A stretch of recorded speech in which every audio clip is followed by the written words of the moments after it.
Whoa, whoa, whoa, whoa, whoa. You think you can come to my state and start walking around with a bunch of torches yelling white power? Oh, you know I got something to say about that. Let's do this.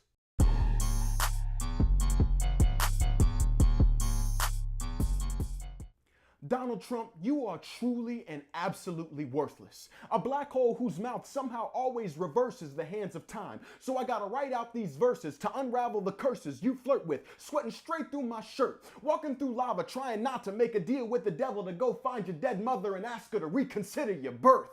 Oh yeah, this is only the beginning. You see, I know your strategies and plans. I see the subconscious of the man, the artistry of the cell and the spells he expels de la boca, porque hay un sistema a la loca. Hey, don't look at me. El presidente said he ain't paying for the wall. What you gonna do about it, Trumpito?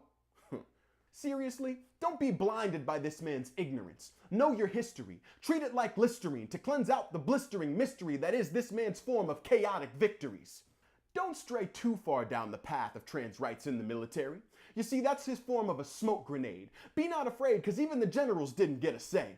An old brown-nosed mooch wasn't nothing but a flashbang, intended to confuse and disorient, create chaos and condition it to feel normal so all of a sudden you can't tell where the real story went. Sorry, you overbaked and crusty 3-week-old piece of stale sweet potato pie. Real recognize real. And since you're really a gutless, nutless, piss-poor, pus-pouring punk who can't loudly denounce neo-Nazis and the KKK, let's heat up the deep fryer. Time to go live. Chef Cartier prepped in the kitchen. Somebody pass me my knives. To be honest, the chef had to change up the courses. The original appetizer turned into a full-blown entree. The waiter will explain the new special. Just sit back and entendre. A plate of systematic generational poverty and how the way we discuss that topic bothers me. We get lost with stars of dollar signs in our capitalistic eyes and say every poor person need only apply and strive to arrive to some arbitrary economic goal to meet some randomized standard up the ass of the American flagpole. If one person can prophesize their success despite the challenges in the road, then magically everyone's expectation should be no less than that bold. I'm not sold. Not even a little bit. The American dream is a nightmarish scene based on the mountains of evidence I've not only studied but seen. Now, I don't mean to be disrespectful, y'all, but I'm gonna break from the cadence a second just so you really hear these words, and I pray you'll stick with me and not be perturbed. I recently watched an interview of a young black teenager with emotional disabilities on his last strike at the last high school in his city that would even allow him attendance based on his uncontrollable behavior. They asked him, "Tell us about your family." He said, "My little sister got beat to death.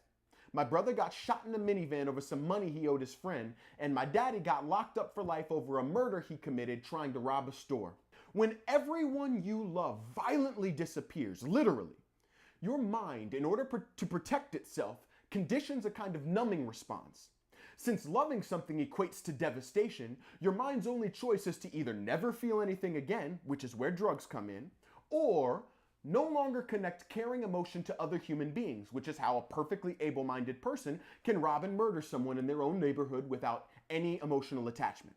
Now, next level. We are only 6 generations beyond complete slavery. 4 generations since slavery during the Emancipation Proclamation, 2 generations away from the Civil Rights Acts, and literally currently still in the generation of privatized prison slavery. That young black man's story of why he has such uncontrollable anger is a microcosm in the current history of American blackness. Because in that same amount of generations, John D. Rockefeller built an oil legacy. Andrew Carnegie built a steel legacy he sold to J.P. Morgan to surpass Rockefeller. Adolphus Bush built a beer empire, and in none of the building of those legacies were any of those men ever questioned in America about the literal validity of their humanness. In that same amount of time, while they got to build monopolies, African Americans were fighting to figure out how do we shake off our legal status as merely property and become recognized as even human, all while waking up every single morning recognizing that your death is absolutely nothing to the society oppressing you. And not only that, but when you succeed in building your own legacy, your own business, they will literally bomb and burn it to the ground and erase you from history. They will murder the leaders, white and black, who fought for your freedom. That kind of oppressive conditioning affects the mindset of entire generations within a culture and is It is utterly ignorant to believe that you can just shake those effects off like it hasn't only been 60 years since you were considered subhuman. We are not beyond the generational effects that slavery has had and continues to have in the mindset of America. Every ounce of the Rockefeller, Carnegie, Anheuser-Busch American dream has an emotionally crippling amount of blood on it that we love to shove under the rug with a bullshit bootstraps mentality.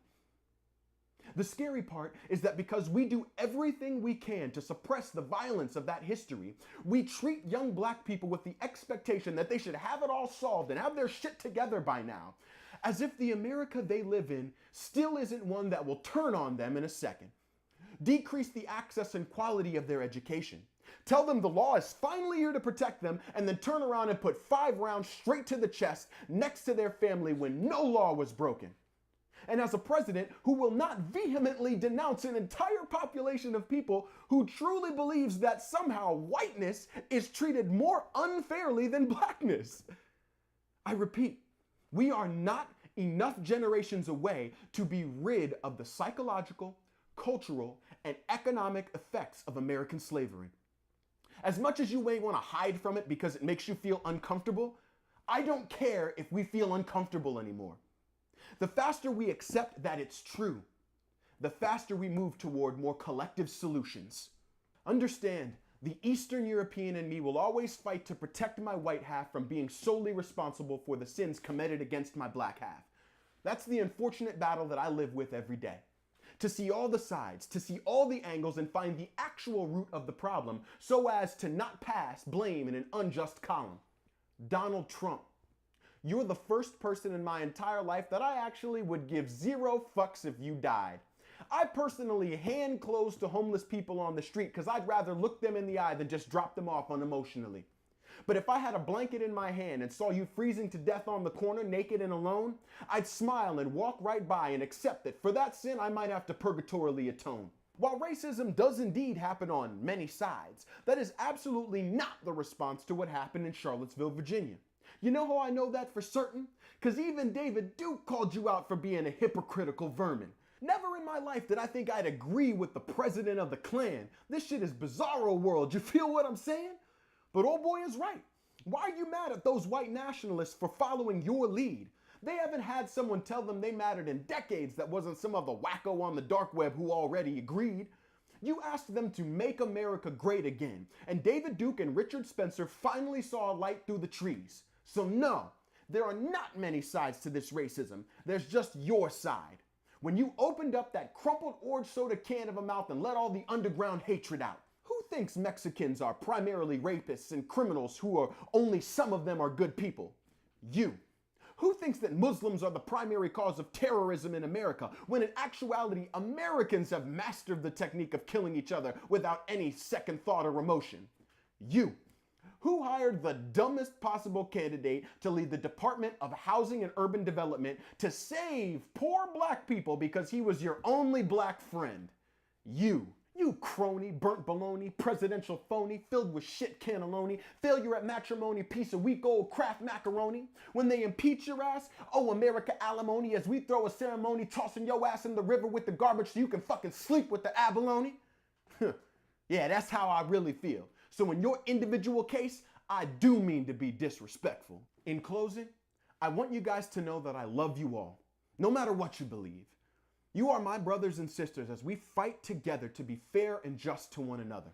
And remember, the more you study and understand the complexities of this absolutely beautiful country, the more you recognize that 99% of us here in America are fighting for the exact same goal: to love our families and friends and to pursue the equality that happiness brings. If you are kind to every person you meet, even if they are a complete stranger, you will not always receive the benefit of that kindness right now in the moment. But over your lifetime, you will look around and notice that for some reason, when other people complain about how much wrong is being done in their world, you will look around and see that you're surrounded by the good energy that you've invested in your world. Hear me. Privilege is not the problem. Don't get it twisted. You live in America. Look around at the world. Do you know about the human rights violations in Eritrea? Have you studied the difference between American slavery and South African apartheid? Do you know about the intense oil corruption in Nigeria? Seek those kinds of answers and you'll see how privileged every single one of us in America is. It's a truly bizarre anomaly given our very bloody past. The combination of that kind of knowledge seeking with an application of unequivocal and unegotistical kindness is the solution I choose. To learn more about everyone you come in contact with and show them that you care about who they are as much as you care about who you are. That's one of the ways we will get beyond the systemic and generational racism and poverty in this country. Don't take my word for it. Actually try it in your life and I'll take personal responsibility for you if I'm wrong. But trust me, I won't be.